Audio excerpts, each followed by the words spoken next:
Senator Hassan. Well, thank you very much, Chairwoman Klobuchar and Chair Peters and our ranking members, Blunt and Portman, for this hearing. And I want to thank all of our witnesses for being here today, and I want to thank you all for your service to our country. I want to start with a question for Ms. Myslova, please. It's about a topic that I asked about last week. The Secretary of Homeland Security has the authority to designate events with national significance as national special security events, and these designated events receive expanded federal support for event security. Factors used to determine national special security event designations include the attendance of U.S. officials, as well as the size and significance of the event. In our hearing last week, the former officials in charge of security here at the Capitol testified that DHS did not reach out to U.S. Capitol officials about designating January 6th joint session of Congress as a national special security event. So, Ms. Myslova, to your knowledge, did any Department of Homeland Security officials ever consider or recommend designating the January 6th joint session of Congress as a national special security event? Sorry. Thank you, Senator. No, to my knowledge, no one at the Department of Homeland Security did consider designating January 6th as an NSSC. Also, to my knowledge, no one responsible for protecting the Capitol asked for such a designation. Right, but when we're talking about an NSSE, you don't need a request from the Capitol, correct? That is correct. You could have DHS could have initiated it. So what is the department's current policy and process for designating national special security events? And were there any procedural issues blocking such a designation in spite of the growing evidence of intelligence available to federal security officials prior to the event? I'm sorry, Senator. I am running currently the Office of Intelligence and Analysis for DHS. We have a small role in the NSSC process, but I am not qualified to speak about the whole process. It's fairly complicated. I'm happy to have Secret Service reach out to you, ma'am, if you'd like me to follow up with that. Well, I think it's really important for us to understand what the processes are. We had, as has been pointed out, the vice president-elect, all members of Congress in one location at an event where there was clear intelligence that might turn violent, and there appears to have been no communication or effort by DHS to designate this in a way that would have had this security that we're now standing about stood up ahead of time in an effective way. So I look forward to following up with you on that. I want to turn to Ms. Sanborn now. According to a recent report, the FBI has currently charged 257 people associated with the events on January 6th. Of the individuals charged to date in relation to the attacks of January 6th, how many were already under investigation by the Bureau? Ma'am, I'd have to get you the specific number, but I can only recall from my memory one of the individuals that was under investigation prior.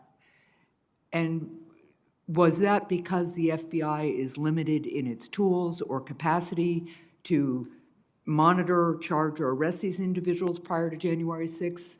Was this a manpower issue? I'm just trying to understanding, looking back now, what might have made a difference in charging, in being able to move against some of those individuals sooner? Yeah, I think that's a great question. I think it's twofold. So it's the complexity of trying to gather the right intelligence that helps us predict indicators and warnings. And I spoke earlier about, while there's a volume out there of rhetoric, trying to figure out that intent is very challenging for us in the intel community because it happens on private comms and encryption. So that's one aspect. And then the other aspect is, of the people that we were investigating, so predicated investigations, we don't necessarily have the ability to mitigate the threat they might pose by travel if we don't have a charge. And so I think you're tracking that we were aware of some of our subjects that intended to come here. We took overt action by going and talking them and trying to get them to not come, and that worked in the majority of our already predicated cases. Okay, thank you. I'd look forward to following up with the FBI more about that. I also have another question for you about the FBI's information sharing practices. On January 5th, the FBI Norfolk Field Office issued a report that some extremists were preparing to travel to Washington and commit acts of violence. That report eventually made it to a U.S. Capitol Police analyst, but it didn't make it to the former Capitol Police Chief, Mr. Sund. So I think it's important for us to understand whether this was a failure in information sharing policy or practice. What's the standard policy for disseminating reports like that? Yes, ma'am, that's a great question. I'd just like to segue into that part of the reason we were able to get that intelligence report from the Norfolk office is because we made it a national collection priority for all 56 field offices to collect whatever they could on the joint session as well as inauguration. And so when they collected that information, they did follow our normal process, and I think we heard yesterday from the director, and went above and beyond that process. So they documented it quickly within the situational information report, and they disseminated it 3 different ways: in writing, via email, verbally, and then also put it in what we call the LEAP portal, which is available to all state and local partners across the United States. So I'm trying to understand, though, how it didn't get elevated or communicated to the highest level. Who was the highest official in the FBI to be informed of the intelligence? So I, similar to Director Ray, found out about it days after. And so I think it's very important to also caveat what that was. It was raw, unvetted information, and only because of the collection message did it get as quickly elevated to the Washington field office and disseminated to the task force officers. So thousands and thousands of tips come in just like this on every day, and not all of those get elevated to senior leadership.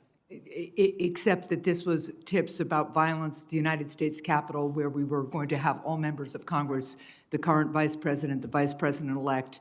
And so given the gravity of the threat, it is very hard for me to understand why somebody didn't pick up the phone. And I'd like to understand, too, whether any of the following were informed of the intelligence: the president, the White House chief of staff, the attorney general of the United States, the speaker of the House, or the Senate majority leader. Not to my knowledge, ma'am, and I think you heard the director say this yesterday, and I echo it 100%. Anytime an attack happens, we're going back, and we're going to figure out what we could have done better and differently. So I echo there's always processes that could be improved. Look, I will just say this, that one of the things before a major event that one should always do is figure out who the leadership is, and they should be talking twice a day on the phone for the week leading up at least. That's kind of standard practice, at least in the states that I'm familiar with. It's certainly standard practice for governors.